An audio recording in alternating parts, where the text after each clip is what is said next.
was the tour today, Mike? It was nice. That's good. I probably confused the hell out of him because I just went all over the place. I was like, oh, but then there's this, then there's that, and there's, I don't know what to tell you. I tried to be quiet, so just the box, I didn't feel like it was like, No, it's fine. keeping me quiet is never easy.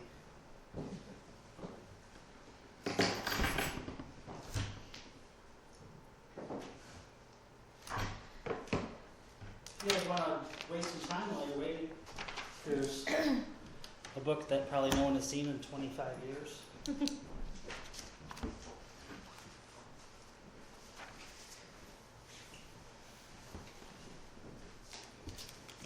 I printed out like 20 Oh, great. properties that I thought were Yeah. cool.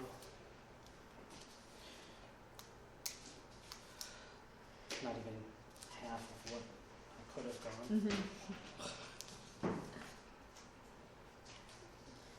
This is the Reese's house with their Victoria garden. Oh, yeah. So the people who owned this mansion, Mm-hmm. they first owned that one. Okay. Not, yeah, No. they were Oh, the I get you. DeGrosses. Yeah, yeah, okay. Yeah. This was the Ehlers, you know, the Ehler Yep. building on the corner? Mm-hmm. That's where they lived. This was a jeweler's staff. Oh, wow. That's right across, that's kitty corner to that one, Okay. on Fourth. Yep. A lot of these are on Fourth, because Yeah, I yeah. was just going through Google Maps. Uh-huh. Hi! We took them to dinner and it took forever, so I was Oh. sorry. That's okay. Hi. Hi. Which door do you want? Oh, because we can open up the front too, yeah. No problem. Hello,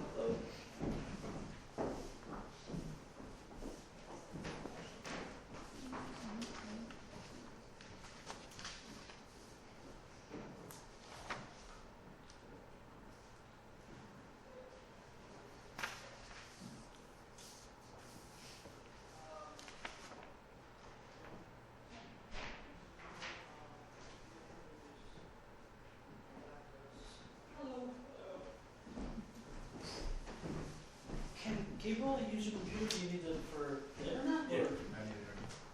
Oh, Is that your? no, it's not mine. Oh. Actually, I have to hook up Yeah. set have up the nothing in here? presentation. I don't know. Well, this is live, so I'm gonna have to find out who's.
Are you James? Yeah. I'm Rebecca Yanis. I'm the Director of Planning and Development for the Nice to city. meet you. Nice to meet you as well. You went around with Christina today? Yes, Yeah. we did. We had Great. a tour of the city. Great, Got great. to see pretty much everything, I think. We spent about an hour or so. That's great. Heather, how are you? Good, how are you? Good to see you. Good too. Why? What is that? I hope there's enough room. I didn't know how many people there would be here, so. This is great. I am going to, I need to take this to Hi. How are you? You're just great. How are Great. you? Good, thank you. Anybody want anything to drink? We've got water or pop or coffee or anything. Anybody want anything? No? Okay. Good right now, thanks. Yeah. I'm good. Sure. Yeah. Thank you.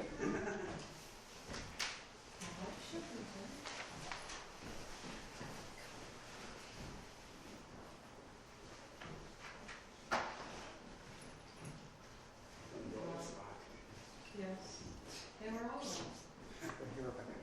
Oh, thank you. Yep, I got some.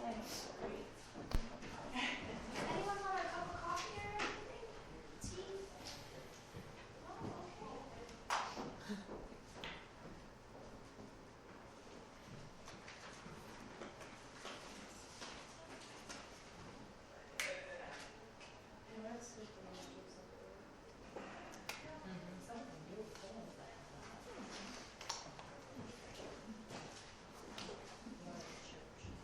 I have handouts and a little sign-in sheet if you guys wouldn't mind just signing in. about that. Yes. You're reading my mind. I forgot the pens, of course, out in the car. They're probably frozen now anyway.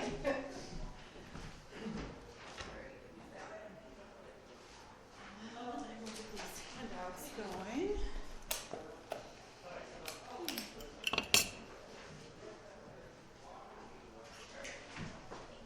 You're welcome. I have the same book. I brought mine too.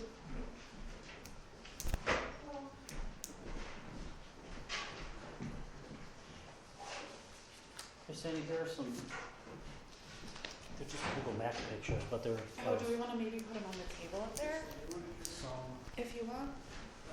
And then I have extra sign-in sheet. I gotta get more pens, so. Here you go. we can decorate with that. I was filtering around the outside. Oh, I'm sorry. so-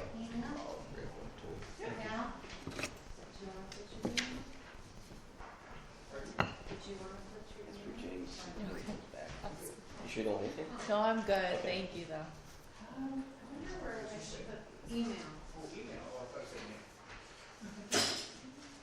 Under there. I'm so 12. Just put them at the end of the table. Yeah, I think. Someone was gonna sit there and I didn't wanna put it. You know, missed the like right excitement Dinner? no, at the, Tech Institute after you left. I did leave a little bit early. Did and- anyone tell you what happened? No. Is this something that you can blurt out in the middle of all of the strangers? Amanda's not going to tell anyone. She promised. There's a handout here, and then there's a sign-in sheet. By the way, the speaker, I didn't. I haven't been in touch with her to see if she's I going was- to be coming tonight or not. I invited her to, she said last week and she didn't show Did I up. just pull a chair out? Yeah, I haven't Right. talked And they were, keep your head right. Never know when you might contact me. Yeah, usually it's I did a test one that way, and I was like, this is not as easy to read as the color copies. fair enough. How's it on YouTube? Is there a, no, is there like a site, where we can look up? There's a handout right there. Oh, good, thanks.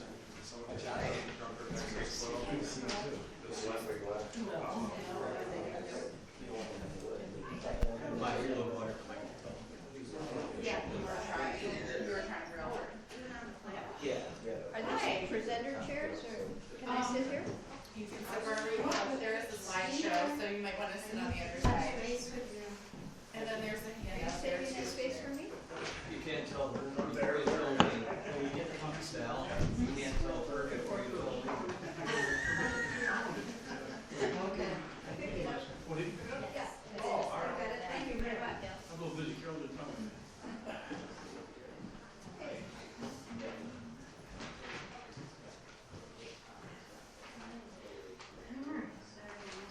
Yes, okay. Is that the one coming out? Is it Dunker's public access?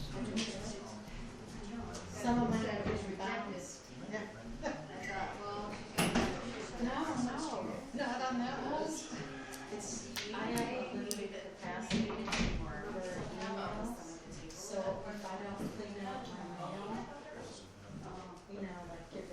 2,000 of them. Well, I do. Hello. But then people We have send a me handout over things here, and then there's a sign-in sheet 30,000 kind of making megabytes. its way around too. And it knocks my system.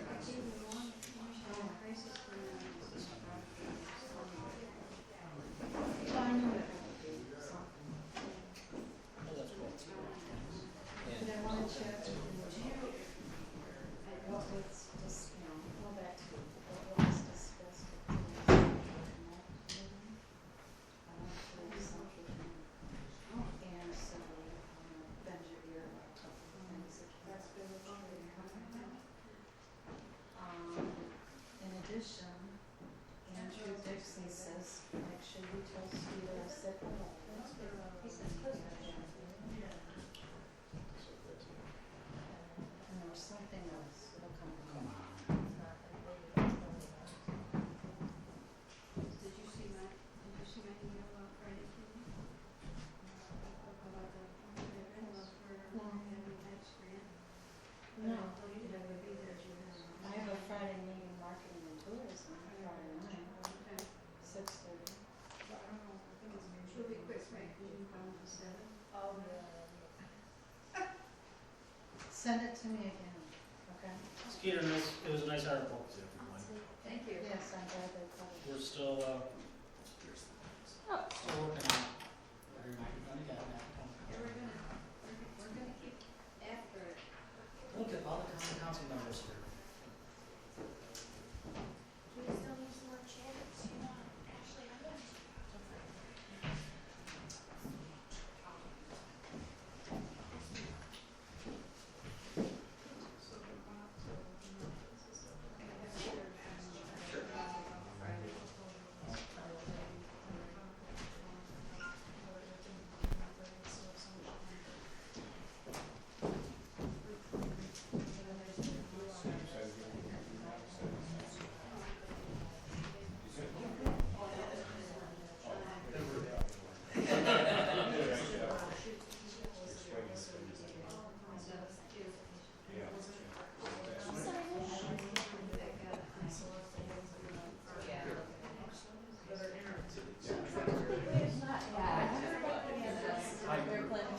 Nice to meet you. You too. I've been meaning to get a hold of you. Like, love to come to the Start Society and just really talk about. Yes, I do. I don't. That's all right. That's okay. Yeah. Do you want me to sit here? Yes. Okay. Sorry to interrupt you. Thank you. You good? This side, yeah. Great, great. So this Did you is go what get the it sign is. on that side? There's nine. Yeah, we were lucky. Great. Looking forward to it. I'm sure you don't welcome more even meetings, but I'd be delighted to invite you to one of our board meetings. Yeah, I would definitely come to We that. meet at 6:30 and try to Okay. finish by. I'll say that. Yeah, yeah. Nice to see you. Yeah, you too. So, did you get, are you reorganized? Yeah, and I've got Christina as our community planning and spearheaded the whole thing, so give her the credit. Nice to meet you. Sorry about that. That's good. Yes, I'm Amanda with Aaron Mortgage. Oh, yes. So, nice to meet you. Make sure that you track me She down. was gonna explain to you what she looked like. So I just waited on her. She's not excited. I'll just give you a hint. Here's your VP. Well, I have no doubt about that, because when I left, she was no longer there. Did she post it? She was there. When I left, I think he's gonna be walking around speaking, right? She was sleeping around. Yeah, I'll know that those two speakers are like my markers. It's a good start. Whenever you want me to get started. Oh, that's part of the good Do start too. you want me to sit say anything, or do you just wanna do it yourself? It's up to you. Or do you want the Do a It's little hard to introduction. slink with a Stell to say anything? revitalized You know, t-shirt. you know, they usually say something about the place where you get started, so I'll wait for Okay. your cues then. Yeah, him too. I was kind of watching that one Luther, somebody get their coat on there.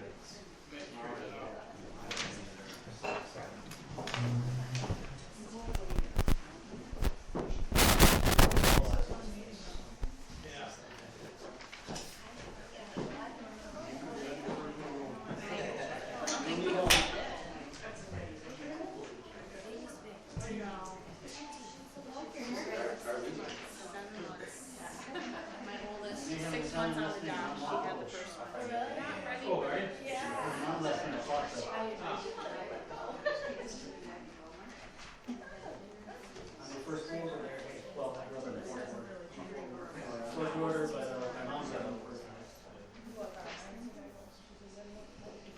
And in the GSA though.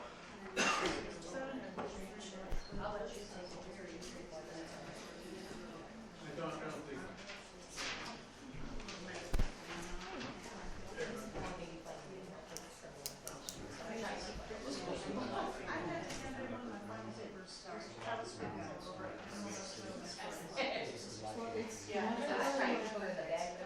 Never go where Eric goes, who has no customers. It's like a Chinese restaurant. Never go. These restaurants that sounds like.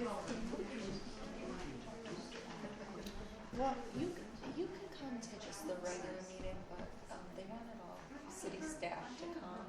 Actually, maybe you should come. I couldn't find for you guys, you had 10:30. Yeah, that's for city staff, and then 3 to 4 and 4 to 5 are presentations to the different boards. So as long as you come to one of them. I've got a review. Okay, yeah, that's fine. It's gonna be long. Yeah, that's fine. Then just if you can make it 3 or 4 o'clock. Yeah, I'll be. Okay, that sounds good. That's fine.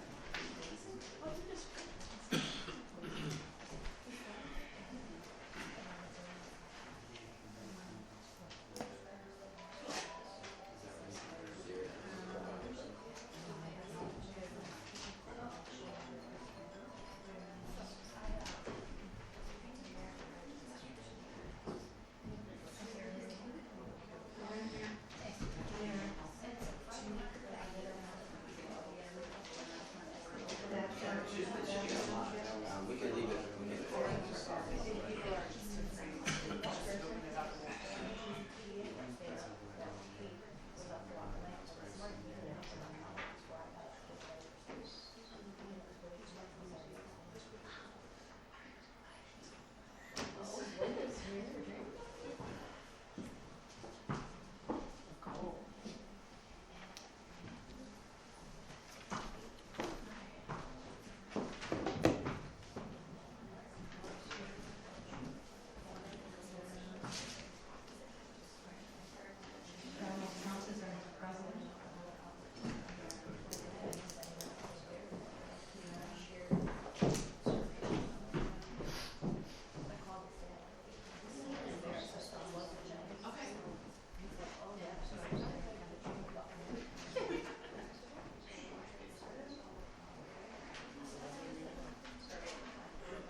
Hi everyone, I'm Christina Lincoln. I'm the Community Development Planner for the City of Dunkirk.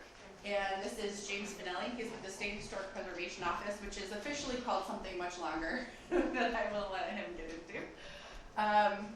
We have a handout over here if there's someone that hasn't already gotten one, and then there's also a sign-in sheet if you could just put your name and email and maybe where you're from on there, just the city, not specific addresses.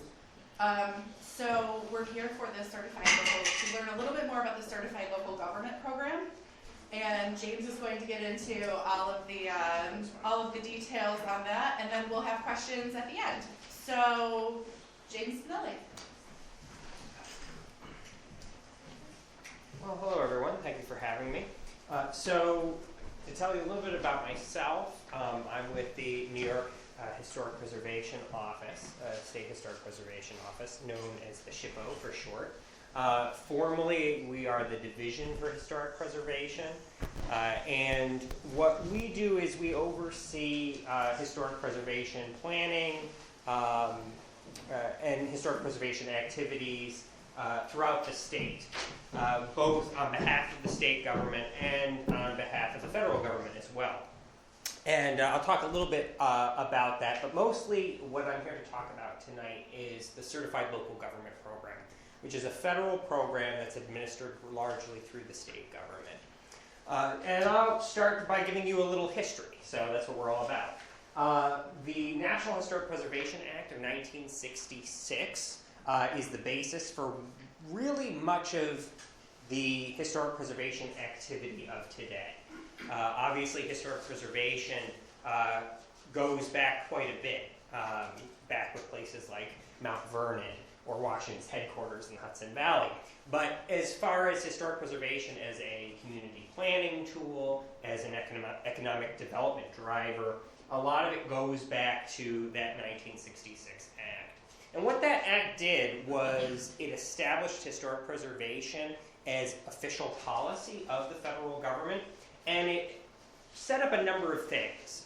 It established the National Register of Historic Places. It established what is known as the Section 106 review process, where everything that the federal government does, just like with environmental impact on wetlands or something like that, everything that they do, all their undertakings, anything they provide money for, permitting for, licensing for, they have to stop and take a look at the impact that is going to have. So the 106 process, which is part of the National Historic Preservation Act, is where the federal government stops and takes a look at everything that they do and how it will affect historic resources, both above the ground and below the ground.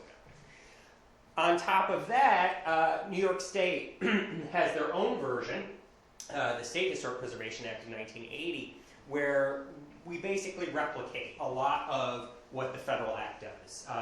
The state government has its own review process, the 1409 process. We have our own state register of historic places.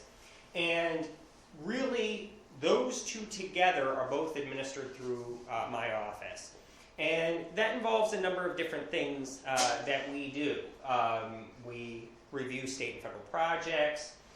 We review the applications for the state and federal tax credit program for rehabilitation of historic properties. We are the gatekeepers, essentially, to the National Register. So we work with applicants to identify historic resources that would be eligible for the national and state registers, and then we work through the process. And ultimately, we present their applications on their behalf to the State Review Board, which is appointed by the governor, that makes the formal recommendations. Well, first of all, they make the official approval for the state register, but they also make the formal recommendations to the National Park Service for the National Register. So those are just a few of the things that we do. State National Register. We also maintain a statewide historic resources survey or inventory, which involves different surveys, but it's an inventory of historic properties throughout the state. And that allows us to, it aids us in our reviews of state and federal projects, but it also provides a public inventory for the public, both regular people and also local governments when they're doing their own planning. Initially, the National Register was meant as a big planning tool, but there are, of course, many things of great interest and importance that actually aren't on the National Register. So this provides that inventory of potential resources to the National Register, and also things that wouldn't make it to the National Register. So it's sometimes good to know a negative, I guess.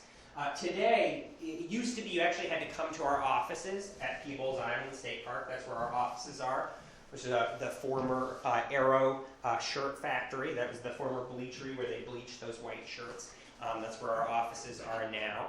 And it used to be you actually have to come there and look at the list yourself. Now we actually have an online database called CRIS, the Cultural Resource Information System. Anyone can access it online. You can go to our website. We're under the Office of Parks, Recreation, and Historic Preservation, so you can go to our webpage and go to the CRIS database. and you can search basically everything that we know as far as what resources are out there across the state of New York. It's on that system. It's also a GIS-based system, so you can actually max everything out on a map so you can see it instead of just read it as well.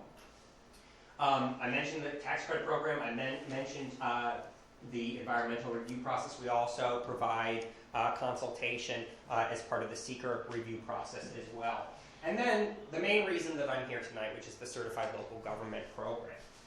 Now, the Certified Local Government Program, what does it do? Well, it does a number of things, but essentially the easiest way to describe what the Certified Local Government Program is it's basically a toolbox that is provided by the state and federal government for local governments who are interested in historic preservation and want to establish their own historic preservation program at the local governmental level. It gives them a toolbox for success. It allows us to take our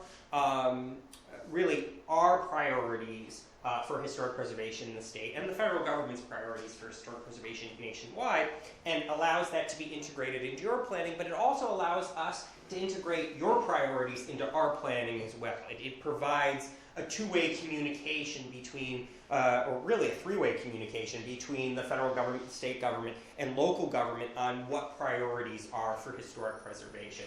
But it allows us to take our accumulated knowledge, both through our direct experience and through the shared experience of other certified local governments, to apply that for you, to bring that all together so we establish a system of best practices you can learn from everyone else's experience.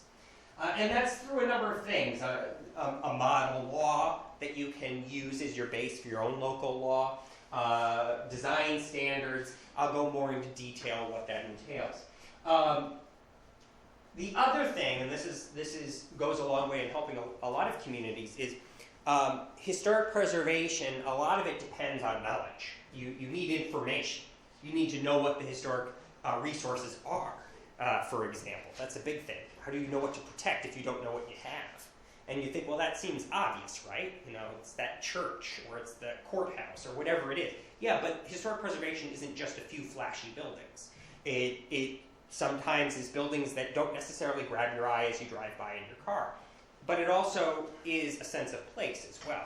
It may be a good chunk of your community or a specific neighborhood that together, maybe each one of those individual buildings might not seem like much, but when you took them together as a whole, they did mean a lot. So to identify these resources, you undertake surveys, for example, historic resources survey, to identify. You actually hire a consultant usually, someone who is a professional, who has a background in historic preservation, an architectural historian, who would go out there and literally walk the streets and with a camera, and used to be with a clipboard, but now increasingly it's an iPad, and identify historic resources, plot them on a map, help you to understand what you have, or in some cases, areas where you don't have something. And those things cost money, obviously. And so we actually, as part of the program, we provide a level of financial assistance for projects that's exclusively for certified local governments. So I'll talk more about that. But to give you a little history of how the program came to be, in short, local regulation of historic properties goes way back. It goes back to really the early years of zoning in the early 20th century. And certain communities did find that there were particular neighborhoods or particular buildings that they thought, if we lose this, we lose a big part of ourselves. And in some cases, a big part of our economy, when you're talking about tourist dollars in some places. And so through the powers of zoning, they went about establishing protected historic districts or protected landmarks. This process was sort of used off and on in different places across the country. The first place in New York State to do this was actually the Stockade District in Schenectady, New York. But it wasn't really widespread. However, the 1950s, 1960s come around, 1970s, you get urban renewal. There's significant loss of historic resources. To really help understand what kind of loss was being seen in this time period.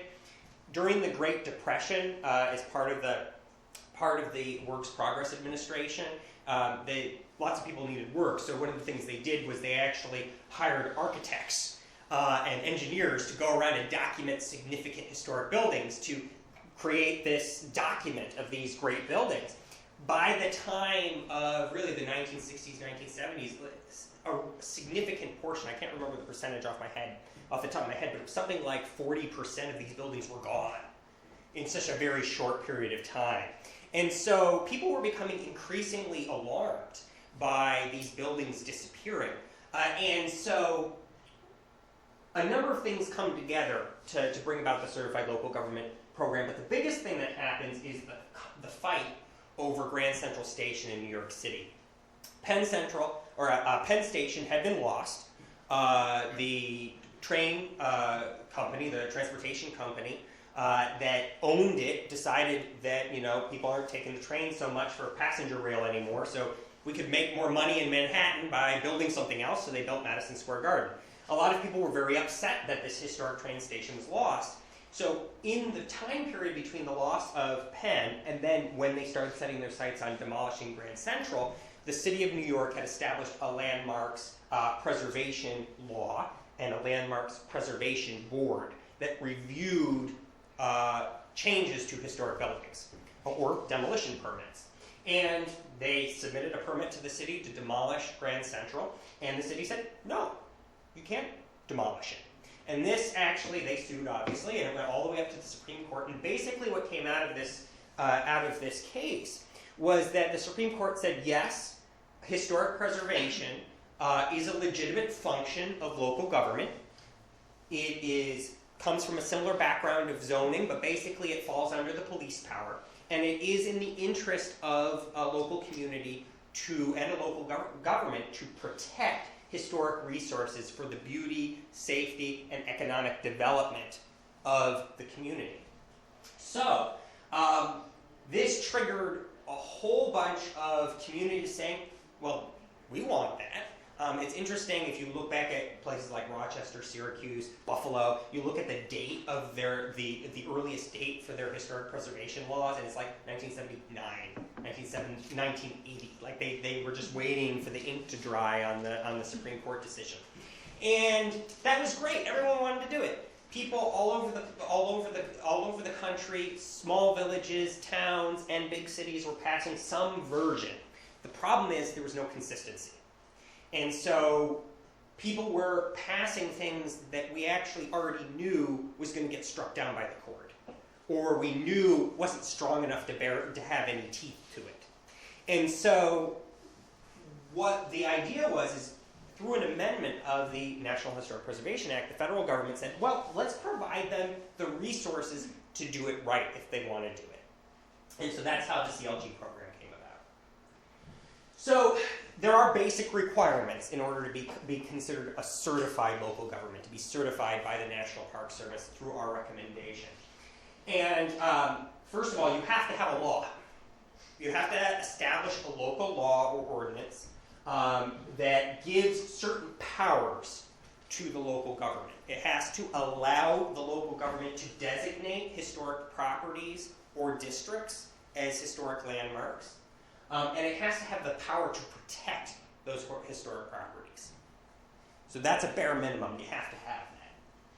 You have to have a qualified historic preservation commission or board that oversees not only the changes to those buildings, but also identifies and designates those buildings or recommends for designation of those buildings.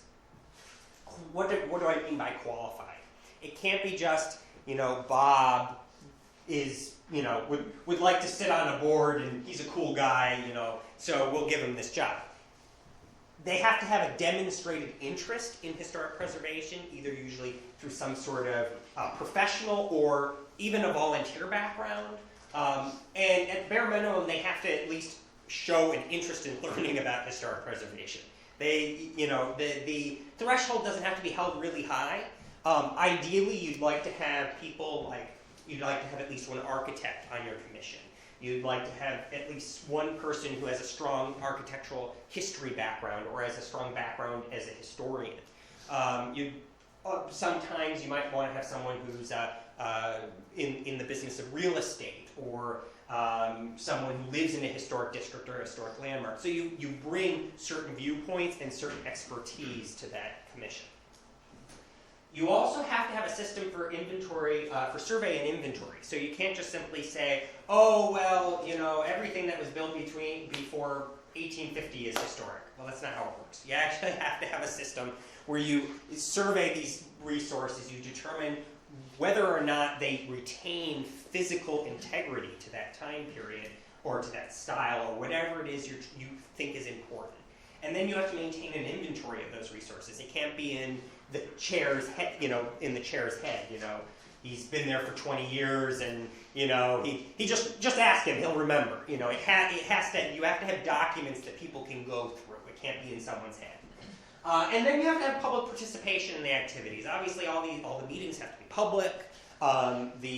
Because you're applying regulation to these historic properties, you have to have public hearings, a formal public hearing, before you can designate a historic property where people can speak either for or against it and provide evidence in favor or against the application. So there has to be these basic things, at minimum, have to be in the program. And to tell you a little bit more in detail about what a commission does, because usually the commission is the part that people know all about. They're like a planning board or a zoning board. They're a panel of volunteers that people interact with. So they're the ones that administer much of the program, and they are the ones that people frequently interact with. So it's very important that you understand what they do. I should, however, emphasize that the commission or board is not the CLG. The city is the CLG, the whole thing. So they are administering the historic preservation program, much of it, on behalf of the city, but they are not the CLG. It's the city's responsibility to follow the program. And they are the ones that are ultimately determining historic preservation policy for the city.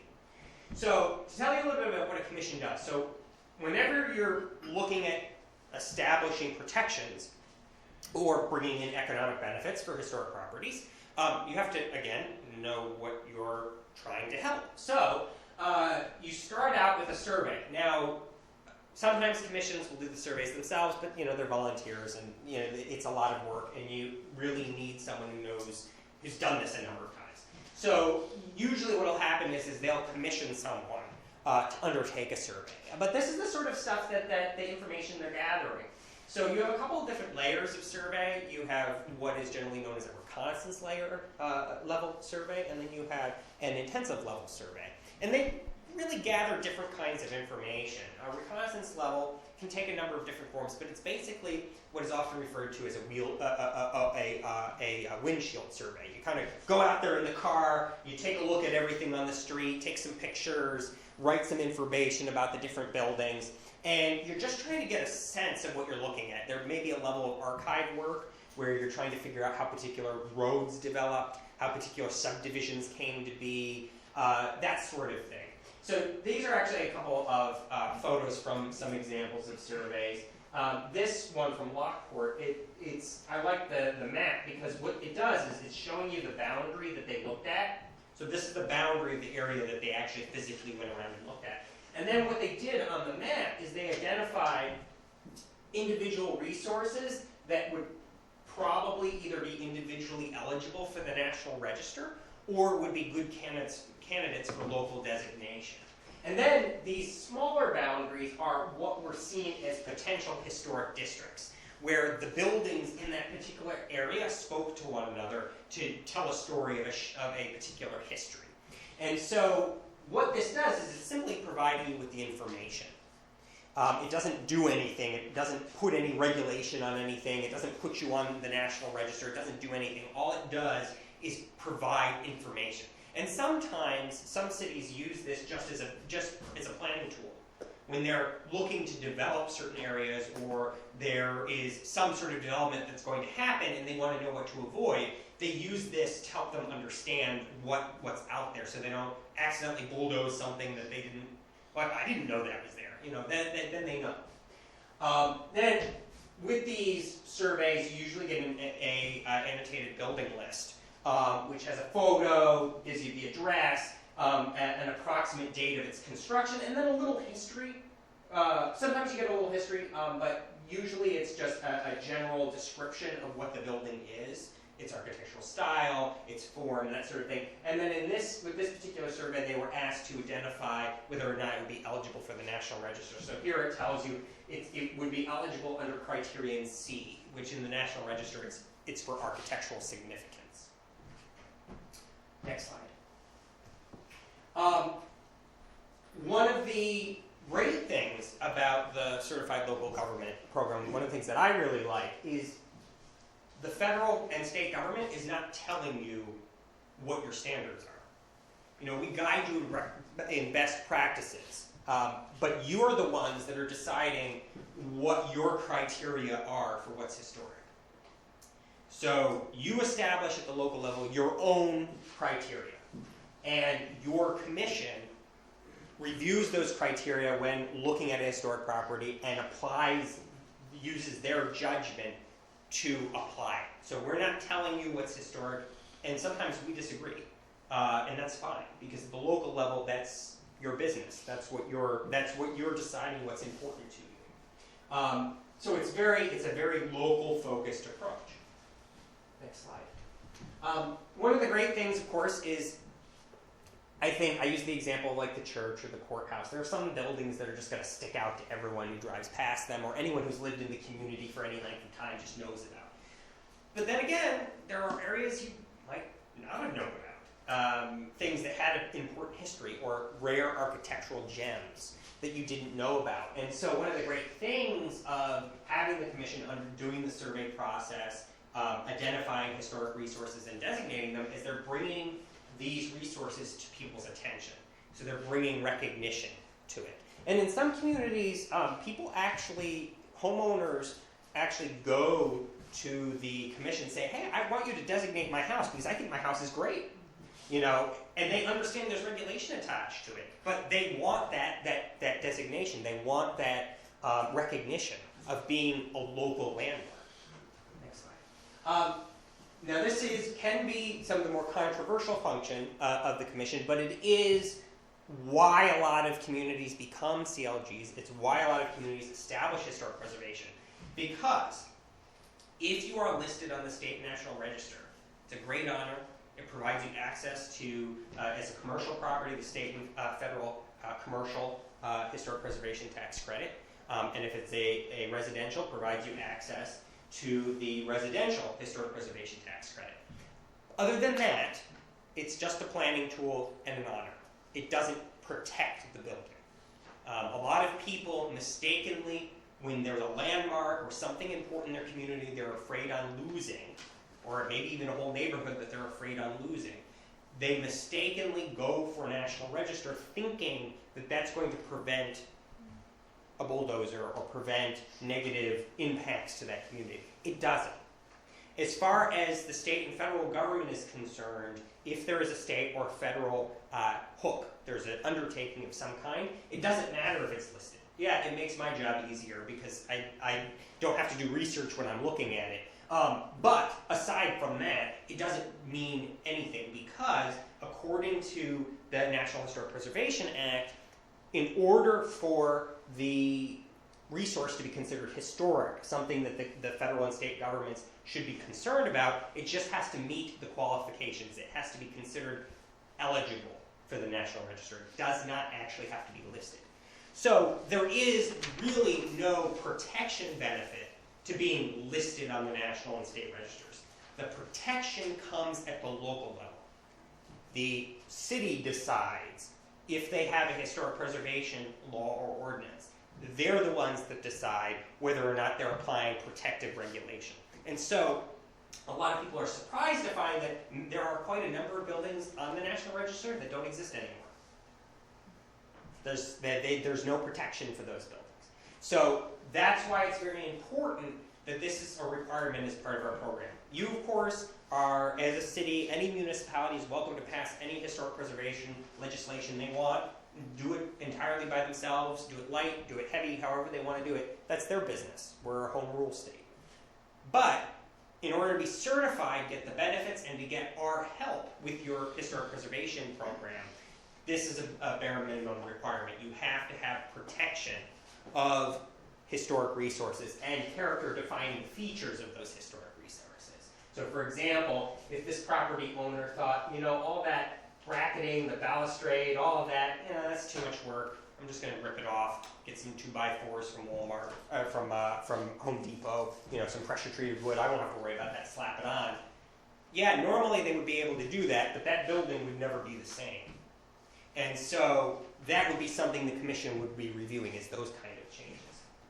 So we can go to the next slide. And on top of that, you also would be reviewing new construction in historic districts. So if you have an area of your community, a neighborhood, or a business district, whatever it might be, that has unity as a whole, and it tells a shared story, and let's say it's a neighborhood that all has a certain setback, they all have certain height and massing, and there's one house gets taken down, and then someone comes in. Maybe you've changed the zoning code. It's now mixed use. Someone comes in, we're going to fill the entire lot, and it's going to be 4 stories high. I'm not kidding. This happens all the time.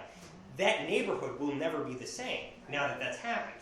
And so that is why if you establish a historic district where there's boundaries, while the threshold that the new construction has to meet wouldn't be as high as if you were making changes to a historic building, the commission would be making sure that whatever goes in its place is at least sympathetic. We're not talking about if every house on that street is Queen Anne. Now, it has to be a Queen Anne made exactly the same materials. That's unrealistic and really silly in my opinion. No, what you're looking at is making sure what goes in there is of the same relative height and massing, same setback. It's not got anything really crazy about it that makes it stick out. It's recognizable as a modern building, but it's not going to alter that streetscape. And this is a big thing. The commissions, they do a lot of education. They provide tools to property owners about how you go about preserving a historic property. Providing information about not only how to preserve a historic property, but providing information about what historic resources are in their community. Providing information about what historic preservation is very useful. So there's a number of educational and outreach functions that a commission does. So that's actually not even everything they do. Those are just the biggest things. But they really do a lot, both on the planning side and on the identification side. So it's not just regulating. It's the regulation part is the part that most people notice, but it's really only a small part of what they do. So the benefits of the program. So why become part of the program? What's the benefit of it? Well, first of all, we'll talk about money. There's money. We get a certain amount of federal funding every year. And the federal government, because they mandate the state to do certain kinds of historic preservation reviews and do certain sort of historic preservation functions, they give us money to do it. And a bare minimum of 10% of that money has to be passed on to the certified local governments. And it's just in the state. So it's not like you're competing with all the CLGs across the country. You're just competing with CLGs in the state. There's about 75, 76 of them. So you're only competing with another 70-odd communities. And then, of course, not everyone applies every year. So you have a much higher chance of getting a grant. And it's offered every year. We're actually going into our grant cycle right now. They're usually small grants, usually $5,000 to $10,000. Sometimes we do give bigger grants when it's a project we really want to see happen that we think is going to be really beneficial for you guys. We've given grants as much as $60,000 or $70,000, but usually it's in the $5,000 to $10,000 range. But for much of what you would need the money for, that covers much of the expense. We like to have some sort of match, either in money or in kind through man and woman hours. But generally, a lot of the grants cover most of the expenses. So if you're hiring a consultant to do a survey, if you're pushing a historic district that you want so that you can provide homeowners or commercial property owners with the tax credit, access to the tax credit program, to do a good nomination that's going to pass the state review board, there's a lot of research and work that goes into it. So sometimes you may hire a consultant to actually do the research and write the nomination for you.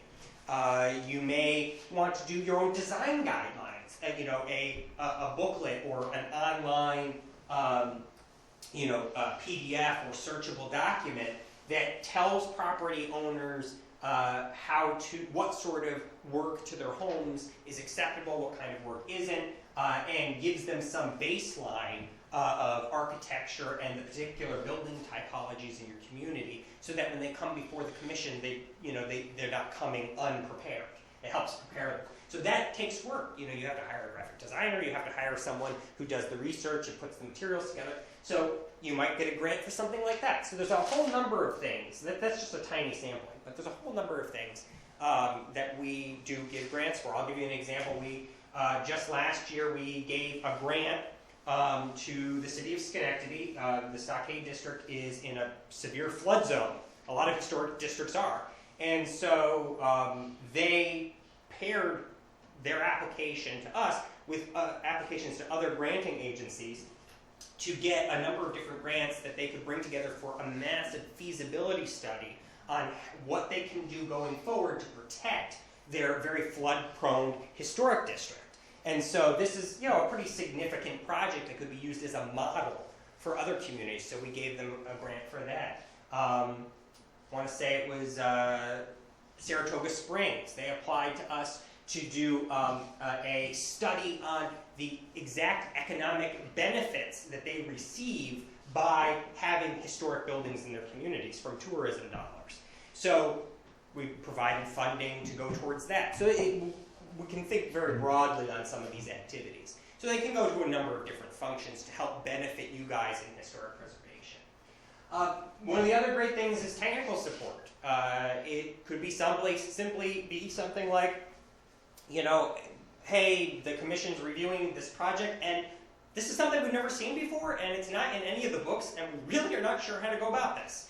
Give me a call. I can help you with that. You need to make an amendment to your law. Give me a call. I can help you with that. So our office will help you with the technical aspects of having a historic preservation program. So you're not just kind of figuring it out, trying to hold the diagram and figure out how does that all get together. You have help. You have experienced people. We have probably the largest state historic preservation office in the entire country. So there are many people with many decades of experience that can guide you in the right direction. And then, of course, can't underplay this, formal recognition. It does go a long way at the local level when you are putting together a program that you can say, hey, this program has been recognized by the state and federal governments as being best practices. And that does go a long way. So those are really the key benefits, and there are many of them. I firmly believe it is a great program if you, as a community or any community, is seriously considering establishing a historic preservation program, because it's proven and you're not going at it alone. Some of the different things that I talked a lot about the grants, but there's a listing of some of the different grants, and there's some minor things like walking through brochures, getting official training. Getting trainings for your commission officials so that they are not going far and wide trying to find something.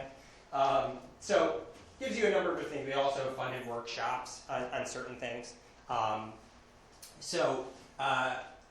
Something definitely to keep in mind if you're considering establishing a historic preservation program. The model law, this to me is one of the biggest benefits, because the law can be tricky. And to be completely honest with you, most village, town, and city attorneys that usually work as the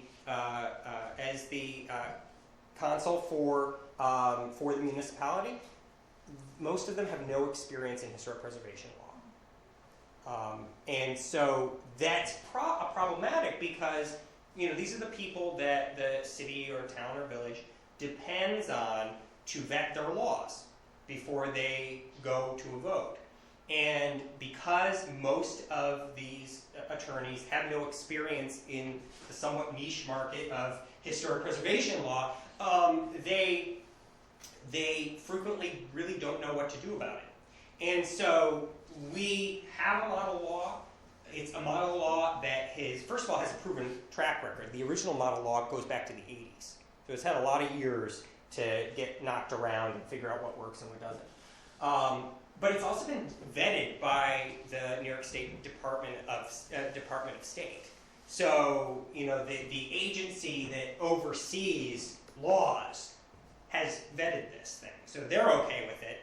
And the current model law, the new model law, actually was put together partly through a committee of CLG members, people from different CLG communities who had experience at the local level, who knew what worked and what didn't work. And they had active input on updating and changing the law. So you all benefit from that. There's a proven track record, and it also can be modified to a certain extent to meet your specific needs. If you go to the next slide, I can't really read it, unfortunately, but I just put up a couple of sample pages. So, for example, here it lists all the powers and duties of the commission, and you see it says or alternative. So it gives you different choices. You can pick this or that. So for example, if you want the commission to have direct power to designate historic properties to apply the regulation, they can. If you'd rather it be approved by the city council, you can do that instead. That they are only recommending, and then the city council votes on it. You can do it that way. So there's a number of places you can sort of adjust it as necessary. Also, another thing that I like about this, because I've spent a lot of time dealing with communities where they got to a situation where something was problematic and they weren't sure how to go, and I looked at their law, and they had the 1980 law, and the section that they were dealing with, which is maybe relatively complicated, like hardship. There are, based on the Supreme Court's various decisions on what qualifies a violation of someone's constitutional property rights, or what doesn't, there are certain exemptions that are built into historic preservation law. There are certain situations where a property owner is exempt from the regulation, but they have to meet a certain proof to be exempt from it, because they're being exempted from a law. And so, in some of the older laws, you might have literally one paragraph explaining the process, which leaves a lot open to interpretation. This is only just a part of it, but as you can see, it gives a very detailed explanation of how the process works, what documentation you need, how you go about it, how long it's going to take. That way you have a clear roadmap, so there's no second guessing, getting confused. You know what you're supposed to be doing every step of the way. So that pretty much is the CLG program in a nutshell. So if anyone has any questions, yes? Are there any CLGs in Chautauqua County? Not currently. Most of our CLGs are based in certain areas, which you wouldn't be surprised about. Niagara and Erie County have one of our largest concentrations of CLGs. There's these big rings around Niagara Falls and Buffalo, Rochester, Syracuse area, and then a large concentration around Albany, and then down the Hudson Valley, and then really big concentration in Westchester and Long Island. So every major city, just about every major city in the state of New York is a CLG, so that tells you that. But there are also a lot of tiny communities, small villages and small towns that are also CLGs. I will say this, that there has been increasing interest in the program in Chautauqua County, and right now I'm working with Lakewood on moving forward with the process. So there aren't currently anyone in this county, but there will be very soon. Is the Institute looking at it? It's actually Lakewood itself is looking at. Oh, you mean Chautauqua, the Chautauqua institution? Well, you have to be a local government in order to be a CLG. So there are cases where you might have small who consider them communities, like the Thousand Island Park up in Jefferson County. They act like a government, and they have their own historic preservation commission and everything, but they can't be a CLG because they're not actually a government; they're a private corporation. I think the institution is. Is it considered? The whole institution is on historic. Yeah, that I did know. Yes, But that it's the not- institution But it is. doesn't have its own. Actually, the institution is an NHL, if I recall correctly. Yeah, isn't it the NHL? Yeah. I don't know what that is. National- Oh, sorry, I apologize. I try to avoid too many acronyms. National Hockey League. An NHL is actually from where I come from. An NHL is a National Historic Landmark. A National Historic Landmark is the highest designation the federal government can bestow on a historic It is property. that. And so you have to meet a very high threshold. And this is actually kind of beyond the powers of the National Park Service. And actually, there's a whole separate body that's appointed by the president that actually determines whether or not you are an NHL. It's a very long process, and there aren't many of them. Speaking of the president, considering our new president, will that have any ramifications? Are there any worries in your area in terms of funding? Well, that's a very good question. I can tell you, I'll start out with the first response, which is, I think you'll get from anyone in government, is who knows. On the other hand, however, it's the president only has so much authority when it comes to regulation of established programs.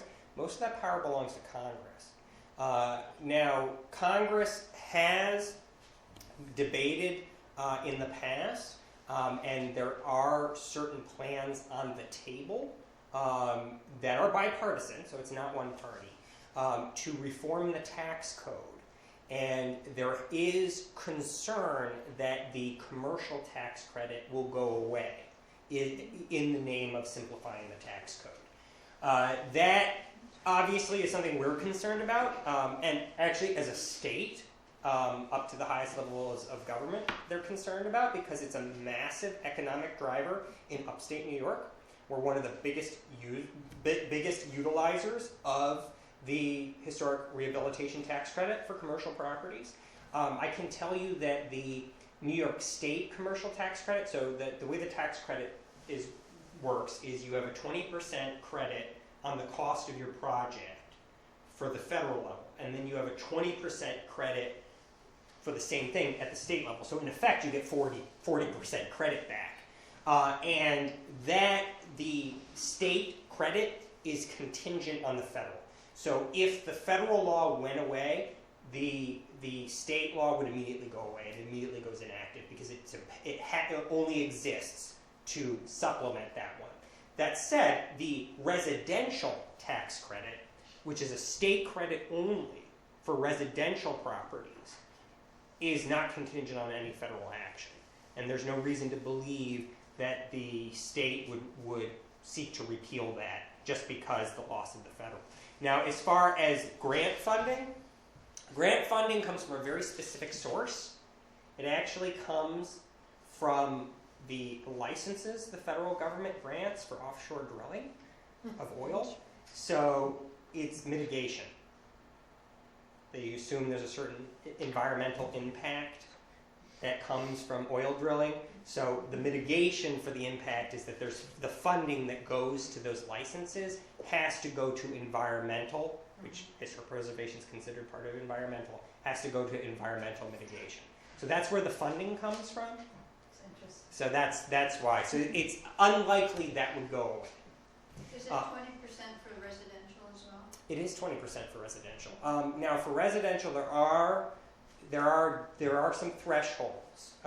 You have to be listed on the National Register, either individually as part of a district. You have to be in what is called a qualifying census tract, which is the median income of your census tract. So it's not necessarily a whole community; it could be just a particular area. It's at or below the state median, which is like 66,000. So I don't have them memorized in my head, so I don't know what parts, if all of Dunkirk, is considered qualifying. But if you called our office, we would just look it up in our database and I could tell you. I wasn't going to say that, but that's my assumption. And so you have to have that. And then the other qualification is you have to spend a minimum of $5,000, which is not hard to do, and a minimum of 5% of that project has to be on the outside. So if you replace your roof, you're good. Yes? I had a question. Say Dunkirk does become a CLG. And we have quite a few small towns and villages around us. Say one of them becomes as well, and then something like Cherry Creek happens where they just dissolve. What would happen to that town? Would they become, merged with the closest biggest town, or would it go to the county level? Or That's a very good question, and we actually have had to deal with this a couple of times, so I can tell you exactly what would happen. If the municipality that has the certified local government status dissolves, then the status goes away with it. That said, obviously, whatever municipality you get absorbed into is going to have a certain amount of negotiation. Obviously, with everything from utility, from fire services and everything. There's going to be some negotiation with the change on who's covering the services. So I'll give you an example. Last year, I think it was last year when it was finalized, the village of Seneca Falls dissolved, and all their functions, governmental functions, were absorbed by the town of Seneca Falls. The village of Seneca Falls was a certified local government. The town was not. However, as part of their sort of negotiation of the process of doing this switchover, it was decided that the town would seek certified local government status. That way, the historic properties in the village would maintain their protection. And that's what happened. So they just this past year, they went through the process and we got them certified. Any other questions? Yes? What if we're interested in forming a historic area in Dunkirk, but there are already some gaps along Central Avenue or some contemporary buildings. What impact does that have on an application? Well, that's a really good question. We don't have a sort of a standard of how much historic fabric you have to be a CLG. It's really about your process. So you don't actually have to have anything designated before you become a CLG. You just have to have the process in place. That said, it can be tricky when you go about establishing districts, if that's your goal is to establish a district. There's a big difference in many ways between the National Register and its requirements and local historic districting and its requirements. Remember, you establish what the requirements are. Obviously, there are certain things that we consider good and certain things we don't consider good. But you are more or less deciding what those criteria are. The threshold generally at the local level for designating a historic district is lower than it is for the National Park Service and the National Register. So if you have too many modern intrusions or too many non-contributing buildings, so old buildings that have been altered beyond recognition, if you have too many gaps or maybe even too many holes where there's like giant parking lots, that can seriously affect what boundary the National Park Service will approve. At the local level, you don't necessarily have that same impediment. What's important to you, the National Park Service, obviously, when you are listed on the National Register, there are 3 different areas of significance. You're either national, state, or local level of significance. For you, everything's local. And so, obviously, from the National Park Service viewpoint, and from our viewpoint, we say, we've seen lots of that. There's nothing special about that. But it's the only one you've got. So, obviously, it's more important to you than it is to us in the grand scheme of things. So, really, a lot of it's going to come down to what the requirements you place within your law and how your commission chooses to interpret integrity. For the National Park Service, for the National Register, you have what are called 7 aspects of integrity. There are 7 aspects. You have to meet some of those in order to be considered intact enough to have enough integrity to be able to be nominated to the National Register. Generally, and our model law doesn't have aspects of integrity. Now, there are some things that are kind of obvious, and I don't unfortunately have it up there. I should put it up there, but in our criteria that you pick one or more of the criteria that would deem something historic. So for like the National Register, there are 4 criteria. Criterion A is your sort of your social history, or your big event history. Criterion B is important person history. Criterion C is architectural history, and criterion D is sort of knowledge that can be learned from history, which is often translates into archaeology, but can be used for other things. And our model anyway for your criteria for local designation is there are 5, and they're divided a little bit different, but they're more or less analogous, just divided a little bit differently to meet local needs. Obviously, your criterion, which I think is like number 3 or 4, for architecture, if it's I want to landmark this Second Empire house, and its mansard roof has been cut off. Obviously, I wouldn't consider that having enough integrity to be considered a Second Empire house if it doesn't have the most character-defining feature of the Second Empire house. But if the history, it's the early development of a particular area of the community that was significant to a particular industry. Well, how do you decide the integrity? You have more leeway to decide whether or not that has integrity. So to get back to your question on your historic district, for us, that's not something we're concerned on. It would be more on your level deciding what you consider is intact enough for you to determine that this meets your threshold. We do have a historic district in the city of Dunkirk.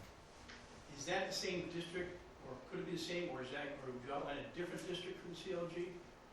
Well, my understanding, so I don't know all the details, my understanding is that you do have at least some sort of historic overlay district that's reviewed by the planning board. Is that right?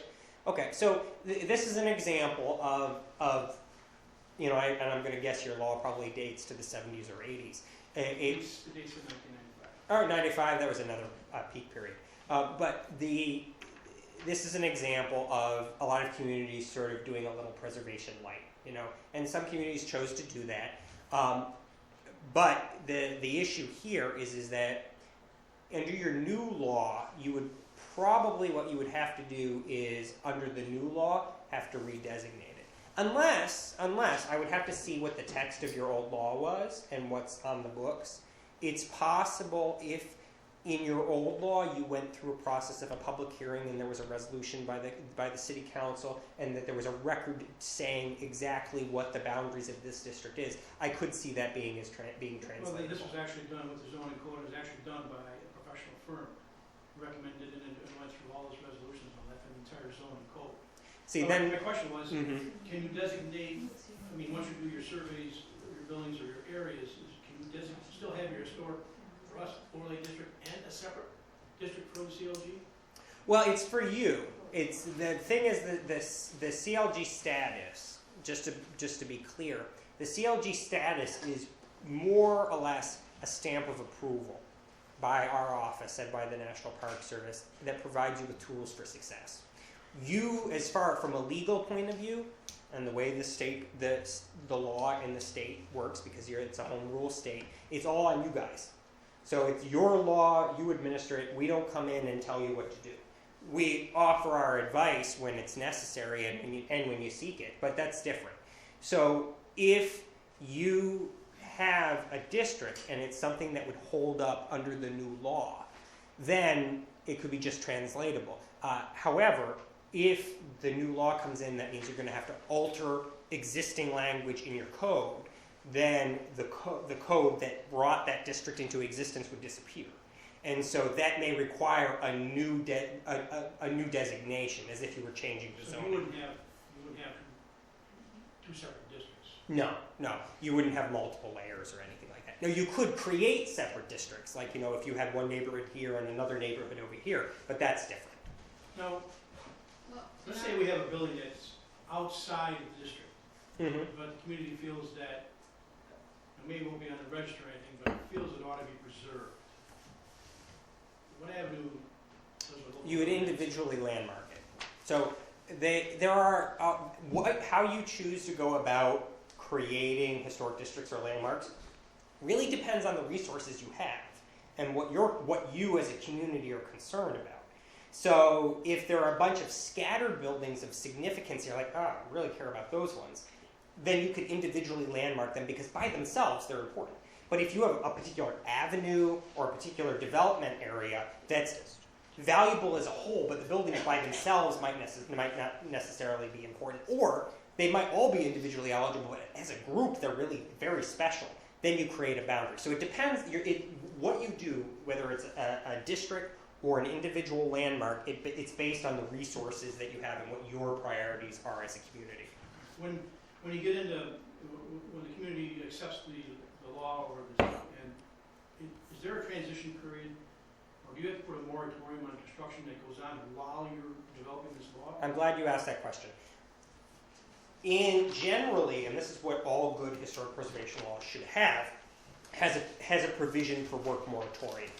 Now, how that should work, how it's supposed to work, is that a work moratorium goes into place on a specific address or series of addresses when a formal application for landmarking or a historic district application has been submitted. And the purpose of that is that because, and I thought I put it in my PowerPoint, but apparently I didn't, which is why I didn't say this. One of the things that we require as part of the program that you have to be certified is you have to have the ability, because it's regulation, you have to have the ability to designate historic resources over the objection of the property owner. That's a big difference between the National Register, because the National Register, if the property owner objects, you can't go ahead. So, but because this is regulation, you can't object to your own regulation. Otherwise, no one would allow regulation if everyone could just object. You have to, because you can designate over their objection. You may find situations where there's a particular landmark of great importance that is being endangered, which is why you want to landmark it, or you have a district that you're advancing, and you might have some people who don't understand it or don't want to be involved, whatever it might be. You may find that they want to push forward with a demolition application or move forward without letting the process take its time. So it's only when a formal application comes in and it's now on the agenda, it's going to be reviewed, that there's a work moratorium. All work on that property, any permits, everything halts until the application is considered. And you have a certain period of time, so they can't leave it indefinitely. The commission has a window in which they review it and they make a decision. And if by the end of that process they make a decision and they say, you know what, never mind, or if they recommend it and then the city council says, no, we don't agree, if that doesn't get approved, then the work moratorium goes away and that goes back to normal. But if it does get approved, the work moratorium ends, but now the regulation is in place. So what it's meant is to prevent 11th hour going in and starting to do stuff. Can you clarify that too? We've had, years ago, we talk about qualified personnel on these commissions, and hopefully there's training for commission members. The state has training for zoning board members now required, somewhat required. But when we get into a period where you said that the city is responsible for the CLG, but are they responsible for the decisions of, not responsible, but if the commission makes a decision, is that held there at the commission, or does that have to go further into the council or the city government? Well, that's so. Or does the law have to be written that way? All right. So, what I think you're asking is, do all the actions of the commission have to be approved by the city council? Is that what you're asking? Well, what I'm concerned with is here we have all these qualified people, and then you have city council, probably may not have any training or anything like that, makes a decision after all this work has been done, and decides to do something differently. Yes. I don't say council, let me say lawmakers in any town. Yeah, I can think of a few places where that's happened. And also frequently you may find that you have one administration that's in place that is really pro-preservation and then another one comes in that's not. And so that obviously can create problems of consistency. And people don't like it if the rules are not consistently enforced. So it goes back to what you at the local level want to do. You may choose to have the final say go before the city council or whatever the governing body is. Or you can have it that the commission is more or less independent and they are trusted as the qualified people, the professionals, and they make the decision. That said, even if let's say, so you decide that, okay, the city council or whatever that body is, if they are the ones that get the final say on designation, once something's been designated, so let's say, for example, something gets designated and then a new administration comes in and then someone wants to demolish that landmark, so, it's changed hands, time has passed, and they want to demolish that landmark, and the city council or whatever the body is, it's like, yeah, I'm not going to get in the way of that. It's outside of their hands already, because it was already approved for designation before them. The regulations in place, and it's the commission's responsibility to have be number one thing in their mind is the future of that building. That's why they exist. So they actually, there really is.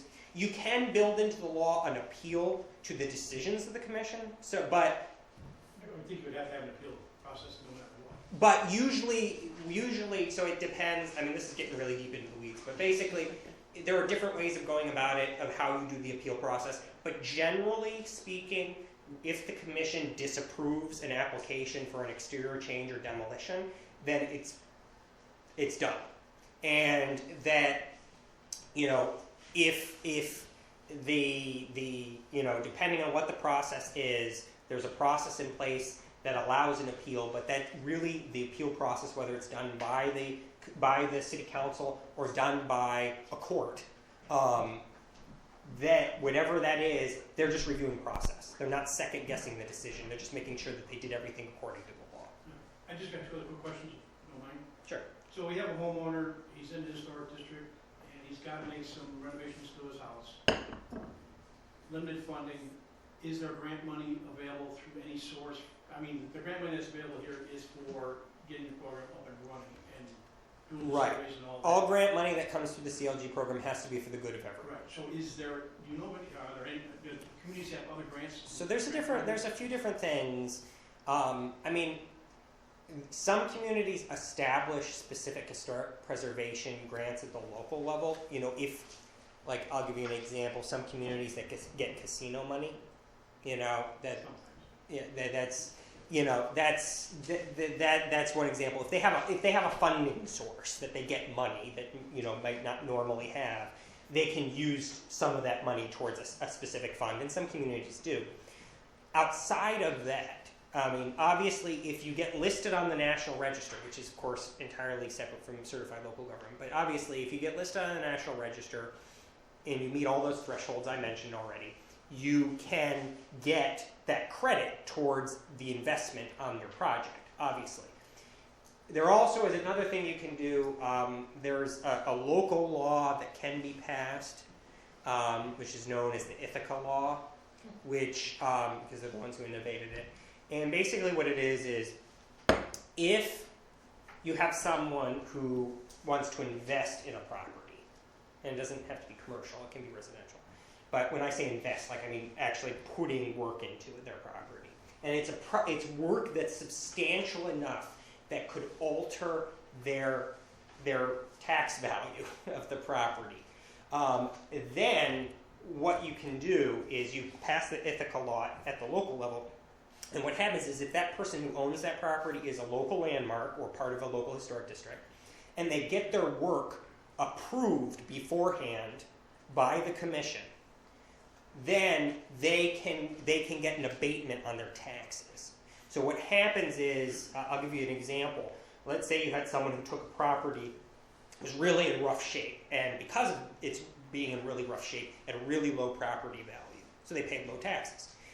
Now they put a bunch of money into it, really made it nice, and now the taxes are going to go up. Well, that can be a little bit of a shock for someone who just invested a bunch of money in their property. So what the ethical law does is it puts a freeze on their property value, for their tax value, for a 5-year period, and then phases it in over another 5 years. So that way, it's really putting off the pain of the increased value of the taxes. And we kind of do that with some improvements in the city now, where we certain improvements we have relaxation of taxes.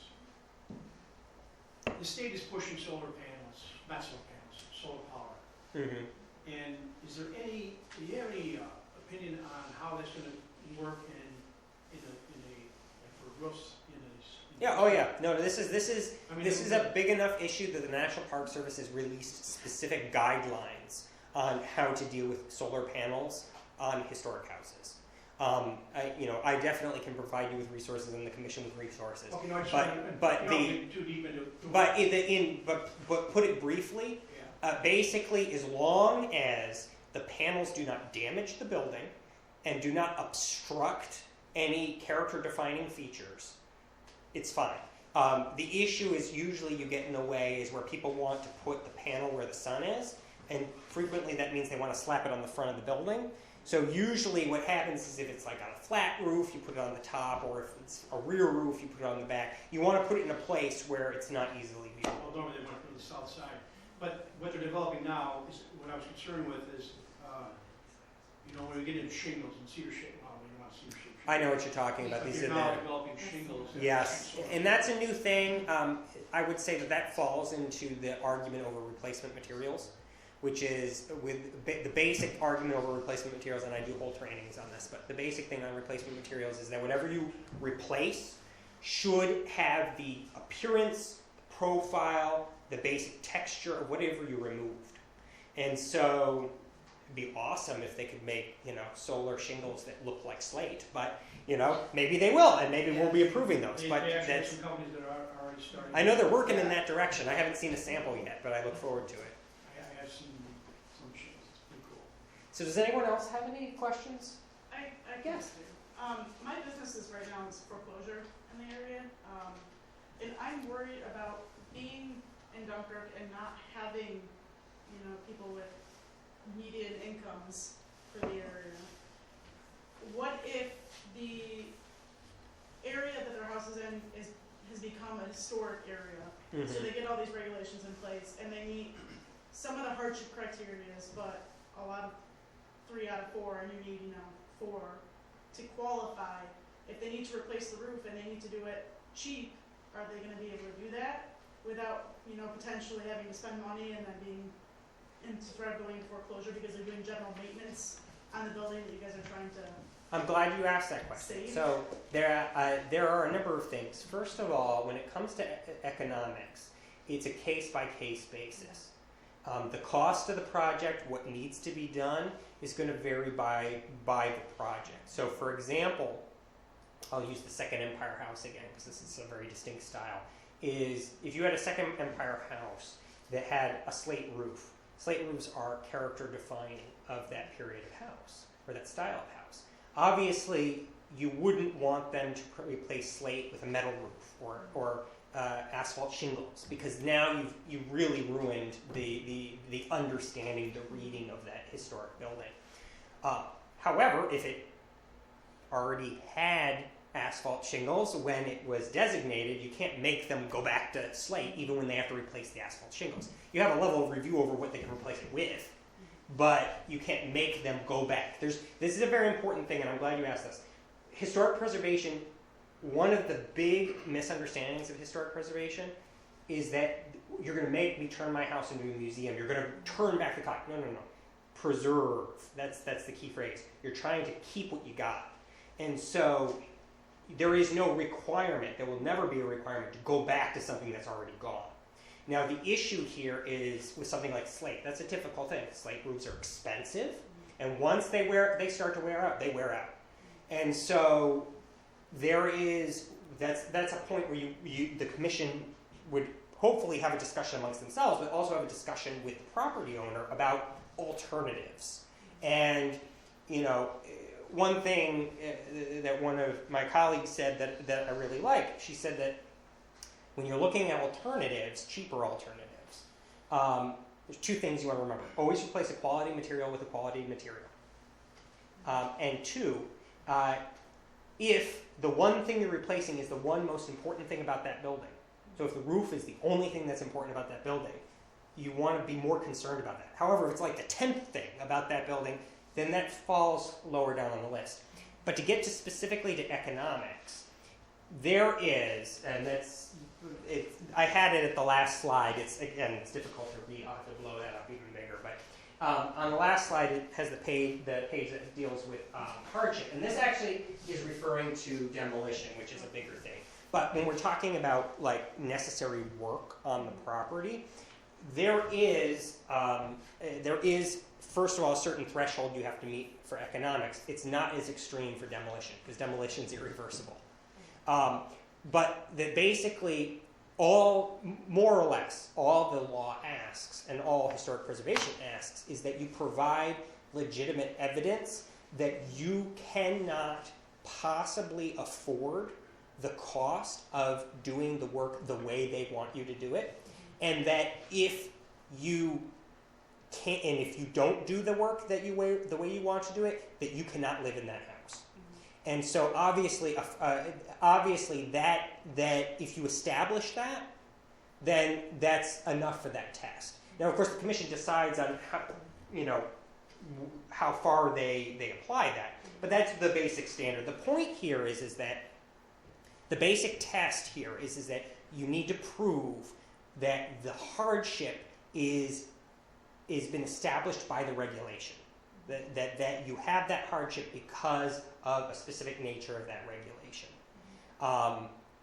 The big thing where commissions clamp down and should clamp down is where you have people who are trying to make a quick buck, like flip a house, who bought a business, a commercial building really cheap, thinking they could just do whatever they wanted with it, knowing already the regulation was in place.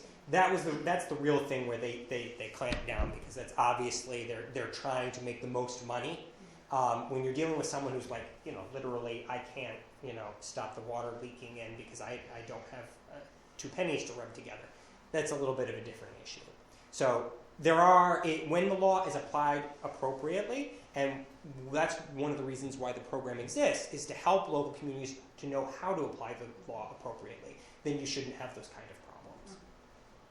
And I think that's where education comes in, is that when you have someone who's in real estate or wherever, that they're well aware of what the city's going to expect when someone purchases something in that district. I find that a lot, like if someone will sell something, and I have to tell them, this is required, that's required, and this is required. I've been in a situation like that. But a prime example of negotiating features on the buildings, the building right next door here, and that when they were putting the windows in, and the windows that the planning board wanted were really expensive. Mm-hmm. And so they were negotiated down so they could be able to get that done and get the rest of the building done. And that's where there's a give and take there. Yeah, and that's a lot of this.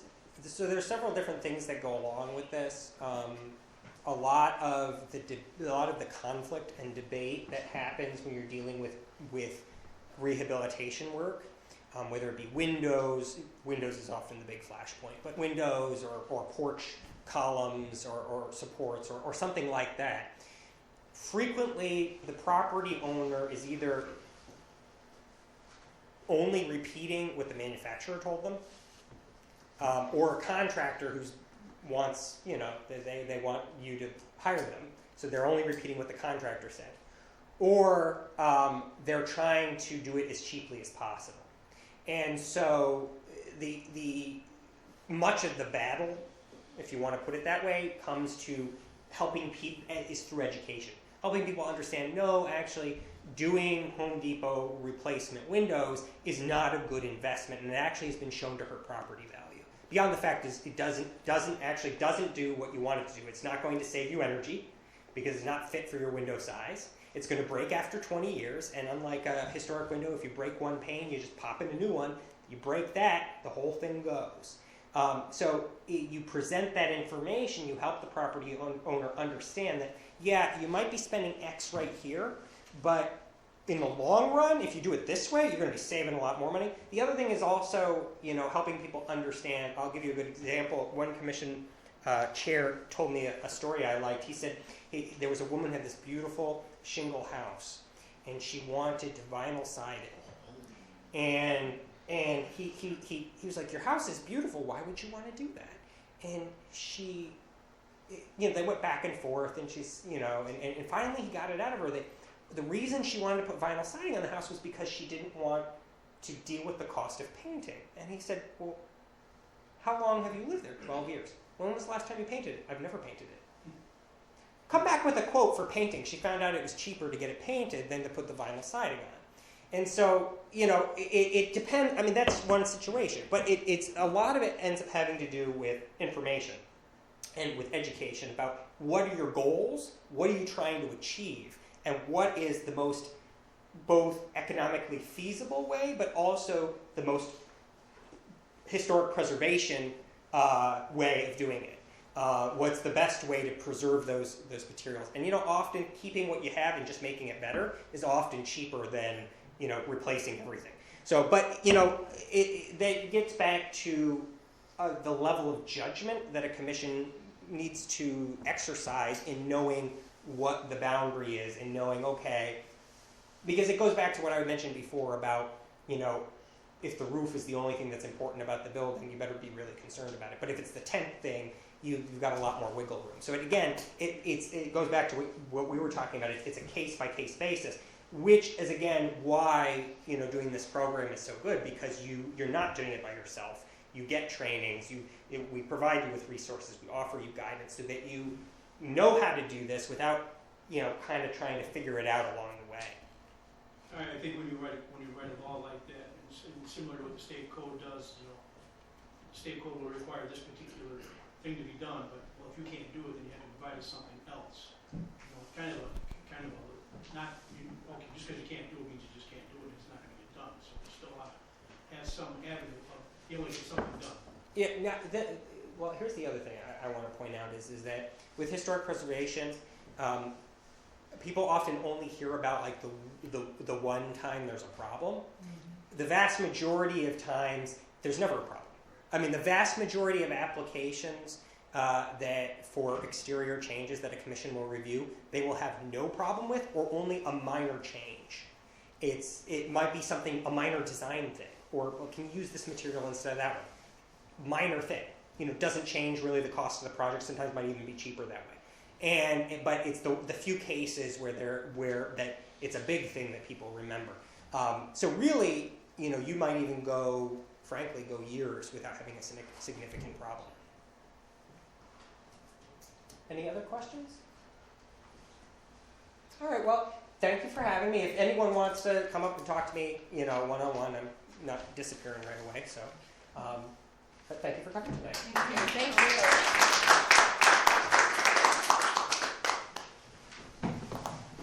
Ran out of wine.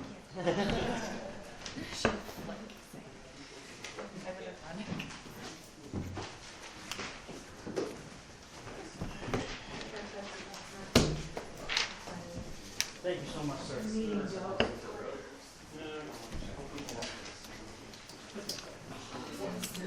not even really that late, but then it was. Yes, Because it is. it's hour and a half. I was like, Mark's like, when are you gonna tell that? It's like, I don't know, maybe by 9:30 or 10.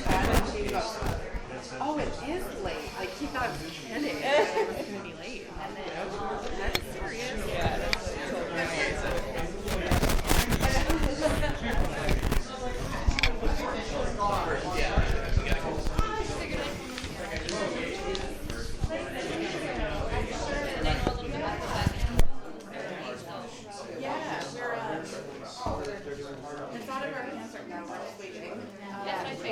but we'll definitely utilize you for help.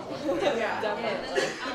Like I can help you, but we'll try to. Yeah, one of the things that factors Do you want to stay in I'm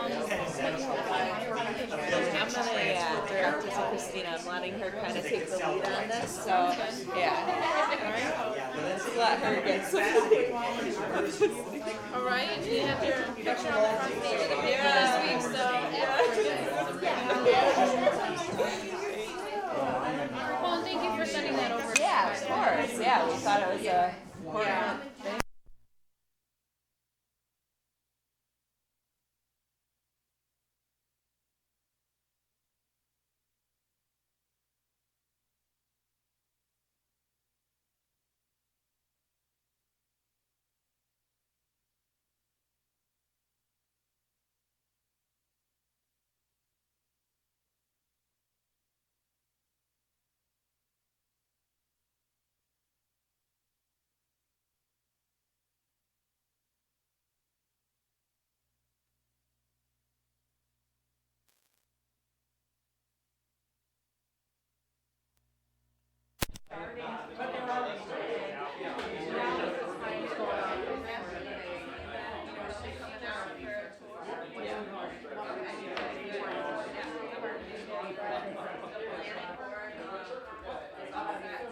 Whether all of it will be true or not, who cares?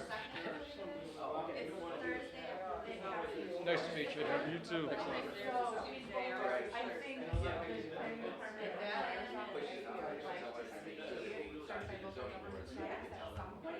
But there'll be meetings like, yeah, and we should be good things, see it as something in the city, that, but it